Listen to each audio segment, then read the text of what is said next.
to work together with Red Cross and the local community in terms of search. I think this is a catastrophe that is really very painful to all of us as a country, and I must really appreciate the work that has been done jointly between the Ministry of Interior, the Ministry of Defense, Public Works, county governments, non-state actors, especially led by Red Cross, the local community, the well-wishers. Many people are really calling us to say that they would really want to stand with the victims of this tragedy, notwithstanding what government will do. And I'm sure that the county government was working on something to ensure that we have a better ways of channeling this support. What I'm happy is that yesterday we had a very good turnaround in terms of response. And I hope that going forward we will continue farming up our capabilities as a country to respond to disasters.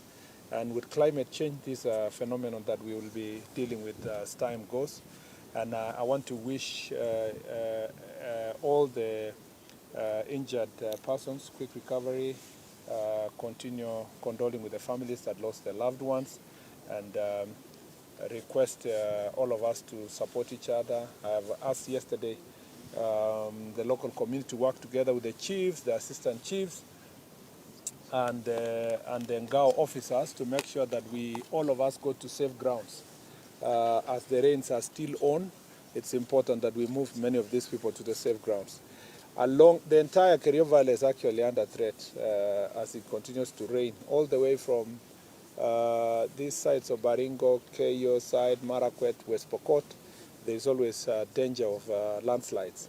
And I think that our Ngao officers, our county commissioners, the regional commissioner is well briefed to make sure that we give out early warning and an alert to everybody to go to safe grounds. And if we work together like this, we'll be able to resolve this issue.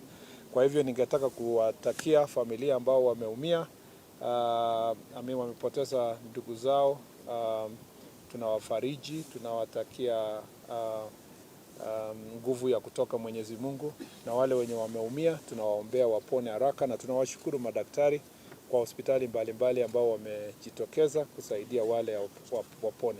Kwa hivyo siwezi kusema mengi sana kwa sababu ndugu yangu Geoffrey ashasema, na tunasaidiana pamoja kusonga mbele. Ninaamini ya kwamba tutapiga hatua kubwa sana leo kuhakikisha kwamba tumewafikia wale wako mashinani na miili ambayo zimepatikana leo asubuhi, na wale wamepotea bado wanatafutwa.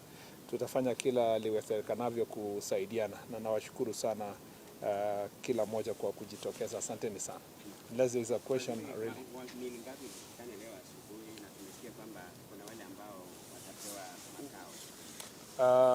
In terms of the bodies, yesterday, I remember I announced yesterday that there are 21 bodies that were found.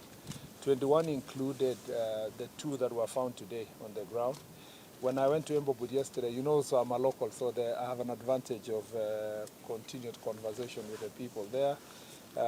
So when I went to Embobud yesterday, we could not retrieve one body because of the access between where we were and what we call Mbolod River. The Mbolod River is the one actually that caused more damage down there. So I am sure that barring, there's a conversation with the families to see how best that can be handled. There's a request also at home there by some of the family members to say, if we found our loved ones in the situation they are, they would have wished to bury them. But there's a government protocol for handling, in such disasters, for handling persons who have lost their loved ones. We will be engaging them to make sure that that is dealt with. Today, I think the search should be able to lead us to a number of persons who are missing. And in law, you cannot say they are dead until they are established that has happened. So the missing persons will continue being sought. It's very sad, by the way, that some families lost 5, 6, immediate family members. So it's not a very easy thing. I am sure that the team has also updated you that a priority now is psychosocial support, including counseling services that are going to be dealt with. So Since we did yesterday an update, this evening I think we should do another formal update in terms of the search and confirm. But as you know, last night 16 bodies we came with, who came this way. 2 were in Kapsawar, and then the other 2, 1 was still on the ground, and these other 2 that have now been finally confirmed. So we were still working with the 21 for now until we do another update later. Is it possible to move these people from this area? It's not easy. Let me speak to you now as a resident. You see, the biggest problem with this issue is deforestation, the problem of landlessness. Remember that when we moved people from Embobut, again I was in the task force that we worked on that issue, we moved them below the road. Some part of the below the road was still in the forest, but it was a compromised position for the time being, so that you can find a better settlement. But now if you go further to the escarpment, when and I had a chance to go around that place, a lot of this landslide happened in the Embobut ward side. If you go further now where people own their own personal land, you will find that the kind of farming methods are precipitating this issue. Remember this ancestral land. If you have to move everybody in Embobut, you close the whole ward. So part of the things we've been discussing with the county government is to see how we change the farming methods. Instead of doing millet and maize, it may be better to go to tree crops. And that is what, the county government and us have been conversing as people from this area to see if we can move all these people away from maize farming. Remember also that these are one community. The people in Valley and the one in Embobut, they go to Valley, they live in the Valley, they come and farm at the escarpment there. So this, we can tell them we now move maize farming to the Valley, we do irrigation.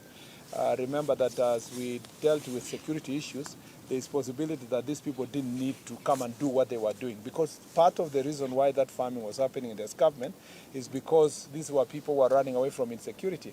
The reason why even where people are living now in the Valley was really driven by insecurity. Ordinarily, they would have been living in the Lob Valley. But recently we have made very, very great progress. For me, it is going to be possible to ensure that the farming methods up there, we can change to trees, tree crops, and all that kind of things to make sure that we protect the environment. And we'll work together with the relevant ministries to deal with this. There are a number of long-term issues that are necessary. And with climate change, you have also to do climate resilient infrastructure, which is the challenge in these escarpments. Beautiful tourism, many other things, but the danger with rain is that if we don't plant more trees, we are going to have this challenge. And you saw what PS Kipto was trying to do in this other part, and this is something we need to take all over the place to restore the forest. Okay, asanteni sana, tuachie hapa tafadhali kwa sababu ya muda. Asanteni sana. Thank you very much.